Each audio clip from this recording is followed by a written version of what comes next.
नमस्कार, मैं हूं करमवीर और आप देख रहे हैं फॉलो अप। रंगों का त्यौहार होली आने वाली है। लोग अपने रिश्ते नातों से लेके मित्रों, शुभचिंतकों को मोबाइल या सोशल मीडिया से बधाई देंगे, तो दूसरी तरफ ऑनलाइन खरीदारी का भी प्रोग्राम होगा। वैसे मोदी जी के राज में एक बार नोटबंदी और बार बार नेटबंदी का दौर जनता देख रही है। देखा जाए तो अमृतकाल में आटा और डाटा के दाम अब सभी को रुला रहे हैं। लोग जियो से अब त्रस्त हैं और महंगाई से पस्त भी। पीएम मोदी के डिजिटल इंडिया के चलते धनलक्ष्मी अब तिजोरी और बटुए से ज़्यादा मोबाइल फ़ोन में विराजने लगी हैं। आप कल्पना कीजिए, अगर एक दिन के लिए देश में नेटबंदी हो जाए तो हमारा आपका क्या होगा। मतलब अब ज़िंदगी में सांस और नेट की आस ही ज़्यादा ज़रूरी रह गई है। वैसे आपको बता दें, दुनिया में सबसे ज़्यादा नेटबंदी के मामले में भारत लगातार 5वें साल भी टॉप पर है। यानी इस मामले में तो हम विश्व गुरु बन ही चुके हैं। आइए आज जानते हैं देश में नेटबंदी का हाल। दुनिया भर में इंटरनेट के एक्सेस की मॉनिटरिंग करने वाली संस्था एक्सेस नाउ की एक रिपोर्ट के मुताबिक साल 2022 में भारत में 84 बार लोगों को इंटरनेट शटडाउन झेलना पड़ा। भारत में अगर पूरे देश में 1 घंटे के लिए भी नेटबंदी हो जाए तो 442 करोड़ रुपए से ज़्यादा का नुकसान होता है। हालांकि पूरे देश में एक साथ नेटबंदी नहीं होती है, लेकिन इनकी संख्या जितनी ज़्यादा होती है नुकसान भी उतना ही ज़्यादा होता है। साल 2018 के बाद 2022 पहला साल था जब भारत में कुल नेटबंदी की घटनाएं 100 से कम थी, मगर इनमें भी 14 बार नेटबंदी 24 घंटे से ज़्यादा की थी। दरअसल नेटबंदी का मतलब सिर्फ मोबाइल सेवाएं बाधित होना ही नहीं होता। डिजिटल पेमेंट पर टिकी अर्थव्यवस्था में जहां चाय के पैसे तक लोग QR कोड स्कैन करके देते हैं, वहां नेट बंद होने का मतलब सीधे तौर पर एक बड़ी आबादी की कमाई रुकना और खिलाई पिलाई भी रुकना है। इसी साल यानी 2023 के 2 महीने में ही 7 इंटरनेट शटडाउन हो चुके हैं। भारत में इंटरनेट शटडाउन का डेटा रखने वाली प्लेटफॉर्म इंटरनेट shutdown.in के मुताबिक 2012 से अब तक भारत में कुल 697 बार नेटबंदी हो चुकी है। बीते 28 फरवरी को राजस्थान के भरतपुर में भ्रामक वीडियो का प्रसार रोकने के लिए सरकार ने नेट बंद किया था। इससे पहले 26 फरवरी को भी राजस्थान के 7 जिलों में रीट भर्ती परीक्षा की वजह से नेट बंद किया गया। इसी तरह 26 फरवरी को हरियाणा के नूह जिले में सामुदायिक तनाव के बाद नेट बंद किया गया था। 17 फरवरी को आंध्र प्रदेश में सांप्रदायिक हिंसा के बाद नेट बंद हुआ था। 16 फरवरी को झारखंड के पलामू जिले में पथराव की घटना के बाद नेट बंद कर दिया गया।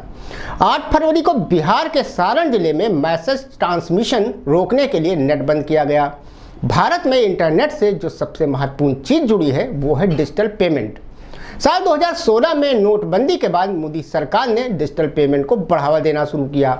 दरअसल नेट बंद होने का मतलब बैंकों के सारे ऑनलाइन ट्रांजैक्शन के साथ ही UPI पेमेंट का भी बंद होना है। National payment corporation of India के मुताबिक जनवरी 2023 में देश में 8 अरब UPI ट्रांजैक्शन हुए थे। इनमें करीब 17 लाख करोड़ रुपए ने मोबाइल टू मोबाइल की यात्रा की। ऐसे में इंटरनेट शटडाउन का सीधा असर अर्थव्यवस्था पर पड़ना तय है। मतलब 1 घंटे का देशव्यापी शटडाउन यानी 442 करोड़ का नुकसान। 1 दिन का शटडाउन यानी 10,000 करोड़ से ज़्यादा का नुकसान। नेट ब्लॉक संस्था ने इंटरनेट शटडाउन से होने वाले नुकसान का आकलन करने के लिए विशेष टूल भी बनाया है। इसके जरिए किसी भी देश में इंटरनेट शटडाउन से होने वाले नुकसान की लागत निकाली जा सकती है, चाहे वह शटडाउन 1 घंटे का हो या 1 दिन का। हालांकि ये देश के किसी विशेष इलाके में शटडाउन से नुकसान का आकलन नहीं कर सकते। नुकसान की गणना देश की GDP और वहाँ इंटरनेट के प्रभाव के आधार पर की जाती है। राष्ट्रीय सुरक्षा कारणों से जम्मू कश्मीर में नेटबंदी सबसे ज़्यादा होती है। धारा 370 हटाए जाने के बाद राज्य में 552 दिन तक नेटबंदी रही थी। साल 2012 से अब तक के इंटरनेट शटडाउन का आकलन बताता है कि जम्मू कश्मीर के बाद नेटबंदी में दूसरे स्थान पर राजस्थान आता है। उत्तर प्रदेश में 11 सालों में 30 बार नेटबंदी हुई है। देश में हिमाचल प्रदेश, गोवा, मिजोरम और केरल ऐसे राज्य हैं जहां इन वर्षों में 1 बार भी नेटबंदी नहीं हुई। नेटबंदी का फैसला या तो किसी घटना से पहले लिया जाता है, जिसे प्रिवेंटिव शटडाउन कहा जाता है। अगर यह फैसला घटना के बाद लिया जाता है तो इसे रिएक्टिव शटडाउन कहा जाता है, जैसे कि जम्मू कश्मीर में धारा 370 हटाए जाने से पहले की गई नेटबंदी हो, या राजस्थान में किसी भर्ती परीक्षा से पहले की नेटबंदी। ये सभी प्रिवेंटिव शटडाउन की श्रेणी में आते हैं।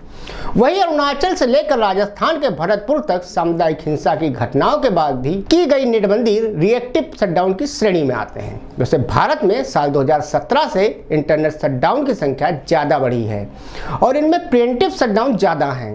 अंतर्राष्ट्रीय स्तर पर इसे सरकार की सेंसरिंग के तौर पर देखा जाता है। दरअसल किसी भी अप्रिय घटना की आशंका में सबसे पहले उस पूरे इलाके का इंटरनेट ही बंद कर दिया जाता है।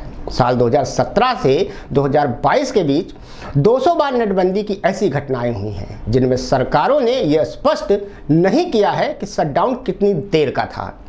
41 शटडाउन ऐसे थे जो 72 घंटे से ज़्यादा के थे, 148 शटडाउन ऐसे थे जो 24 घंटे से ज़्यादा के थे, लेकिन 72 घंटे से कम के थे। एक्सेस नाउ की रिपोर्ट के मुताबिक सिर्फ नेटबंदी ही नहीं, सोशल मीडिया पोस्ट से लेकर ऐप्स और वेबसाइट को बैन करने के मामले में भी भारत आगे बढ़ चुका है।